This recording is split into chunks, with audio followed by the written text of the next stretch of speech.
One liner जी के question top question है।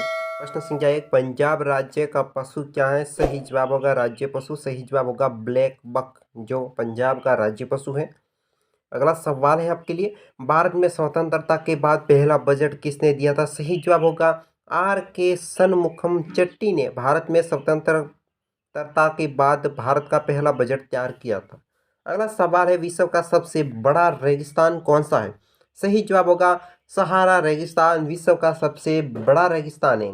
बात करते हैं अगला सवाल। अगला सवाल है, महाराष्ट्र और गुजरात राज्य कब बने थे? सही जवाब होगा मई 1901 मई 1960 ईस्वी को गुजरात और महाराष्ट्र राज्य बने थे। अगला सवाल है आपके लिए, व्हाइट हाउस कहाँ है? सही जवाब होगा वाशिंगटन डीसी अमेरिका में व्हाइट हाउस बना हुआ है। बात करते हैं अगला सवाल की तरफ। अगला सवाल है, टोक्यो किस देश की राजधानी है? सही जवाब होगा जापान। जापान की राजधानी टोक्यो है। बात करते हैं अगले सवाल की तरफ। अगला सवाल है आपके लिए, फतेहपुर सीकरी। फतेहपुर सीकरी कहाँ है? सही जवाब होगा उत्तर प्रदेश में फतेहपुरी सीकरी स्थित है। बात करते हैं अगला सवाल की तरफ।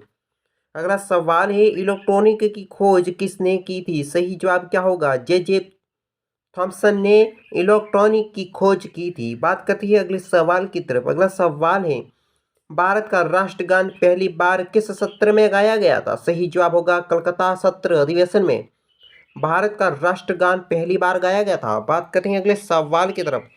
24 बार माउंट एवरेस्ट पर किसने चढ़ाई की थी? सही जवाब होगा कामी रीता शेरपा ने 24 बार माउंट एवरेस्ट पर चढ़ाई की थी। अगला सवाल है आपके लिए, गांधी स्टेडियम कहाँ पर स्थित है?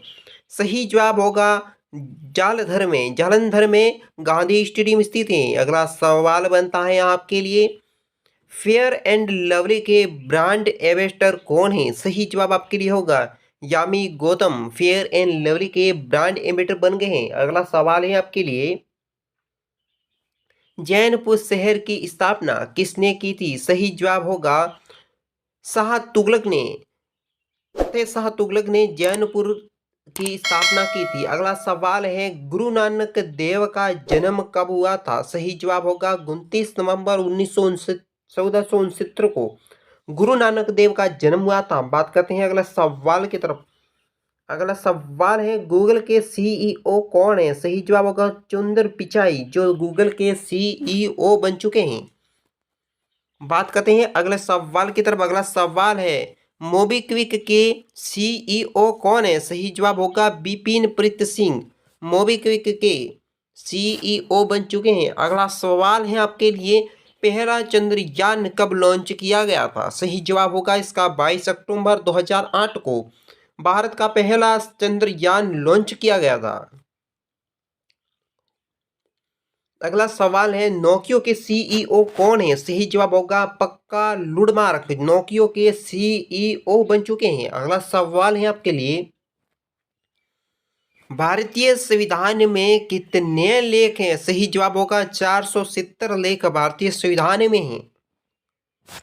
अगला सवाल है आपके लिए, मानव पेट में कौन सा अम्ल पाया जाता है? सही जवाब होगा HCl अम्ल मानव के पेट में पाया जाता है। बात करते हैं अगले सवाल की तरफ। अगला सवाल है, किडनी के अध्ययन को क्या कहा जाता है? सही जवाब होगा नेफ्रोलॉजी, किडनी के अध्ययन को कहा जाता है। बात करते हैं अगले क्वेश्चन की तरफ। अगला सवाल होगा आपके लिए, अफीम पोस्ता का वैज्ञानिक नाम क्या है? सही जवाब होगा पापावर सोमनिफरम अफीम पोस्ता का वैज्ञानिक नाम है।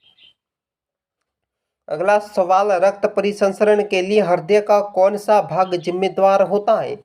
इसका सही जवाब होगा वान वेटिकल, जो रक्त परिसरण के लिए हृदय में काम करता है। अगला सवाल बनता है, सेंधवासी मिठास के लिए किस वस्तु का प्रयोग करते थे? सही जवाब होगा आपके लिए शहद का प्रयोग सेंधवासी के लोग मिठास के लिए करते थे। अगला सवाल है, ऋग्वेद में अघन्य शब्द किस पशु के लिए प्रयोग में किया गया था? सही जवाब होगा गाय के लिए। ऋग्वेद में अघन्य शब्द गाय पशु के लिए है। अगला सवाल है, सिकंदर महान ने भारत पर आक्रमण कब किया था? सही जवाब होगा 326 ईस्वी में सिकंदर महान ने भारत पर आक्रमण किया। अगला सवाल बनता है, भारत में सिकंदर का मुख्य युद्ध किसके साथ हुआ था? सही जवाब होगा राजा पोरस के साथ सिकंदर का महत्वपूर्ण युद्ध हुआ था। अगला सवाल, पाली ग्रंथों में गांव के मुखिया को क्या कहा जाता है? सही जवाब होगा भोजक। भोजक कहा जाता है पाली ग्रंथों के गांव के मुखिया को।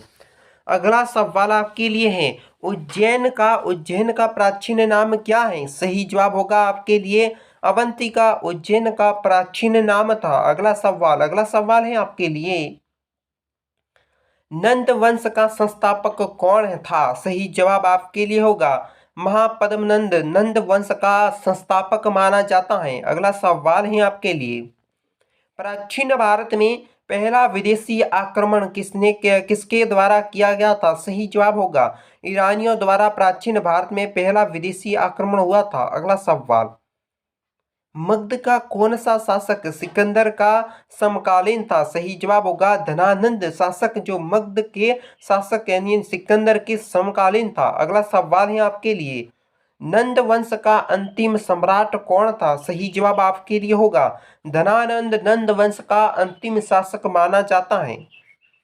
अगला सवाल है आपके लिए, बिंदुसार ने विद्रोहियों को कुचलने के लिए अशोक को कहाँ भेजा था? सही जवाब होगा तक्षशिला में। बिंदुसार ने विद्रोह को कुचलने के लिए अशोक को तक्षशिला में भेजा। अगला सवाल है आपके लिए, किस सम्राट का नाम देवान प्रियदर्शी था? सही जवाब होगा अशोक सम्राट था जिनका नाम देवांत प्रियदर्शी था। अगला सवाल है आपके लिए, कलिंग का युद्ध कब हुआ था? सही जवाब होगा आपके लिए 261 ईस्वी पूर्व में कलिंग का युद्ध हुआ था। बात करते हैं अगले सवाल की तरफ। अगला सवाल है, प्राचीन भारत का कौन सा शासक था जिसने अपने अंतिम दिनों में जैन धर्म को अपनाया था? सही जवाब इसके लिए होगा चंद्रगुप्त मौर्य ने जैन धर्म अपनाया था। अगला सवाल है आपके लिए, मौर्य साम्राज्य में कौन सी मुद्रा प्रचलित है? सही जवाब आपके लिए होगा पण मुद्रा मौर्य साम्राज्य की प्रचलित मुद्रा मानी जाती है। अगला सवाल है आपके लिए, अशोक का उत्तराधिकारी कौन था? सही जवाब होगा आपके लिए कुणाल है जो अशोक के उत्तराधिकारी माने जाते हैं। अगला सवाल, अर्थशास्त्र के लेखक किसके समकालीन था? सही जवाब होगा चंद्रगुप्त मौर्य के समकालीन अर्थशास्त्र के लेखक थे। चैनल को करें सब्सक्राइब। वन लाइन महत्वपूर्ण जीके क्विज के साथ हमारे साथ बने रहिएगा। महत्वपूर्ण और जीके क्विज की वीडियो को देखते रहिएगा। मुझे दीजिए इजाजत, नमस्कार, best of the good luck.